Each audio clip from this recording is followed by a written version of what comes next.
Prezident İlham Əliyev xalq şairi Səməd Vurğunun 120 illiyinin qeyd edilməsi haqqında sərəncam imzalayıb. Sərəncamda deyilir: 2026-cı ildə 20-ci əsr Azərbaycan ədəbiyyatının qüdrətli simalarından biri, xalq şairi, tanınmış dramaturq və ictimai xadim, SSR Dövlət mükafatları laureatı, Azərbaycan Respublikası Elmlər Akademiyasının həqiqi üzvü Səməd Vurğunun 120 illiyi tamam olur.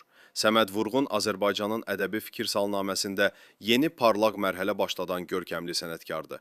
Çoxşaxəli fəaliyyətinin qayəsində Azərbaycançılıq amalı dayanan şair nərməkarı olduğu Odlar diyarını alovlu məhəbbətlə tərənnüm etmişdir. Onun dillər əzbərinə çevrilmiş Azərbaycan şeiri hər bir Azərbaycanlının ürəyindəki vətən sevgisinin poetik ifadəsidir. Böyük söz ustası, ana dilinin saflığı uğrunda dönmədən mübarizə aparmış, xalq yaradıcılığının tükənməz xəzinəsindən bəhrələnməklə bu dilin bütün məna gözəlliklərini özündə əks etdirən, dərin bəşəri ictimai məzmuna malik, qiymətli əsərlər ərsəyə gətirmişdi. Səməd Vurğunun milli poeziyanı yüksəklərə qaldıran, romantik və fəlsəfi məzmunlu bənzərsiz lirikası Azərbaycan ədəbiyyatının qızıl fonduna daxildir.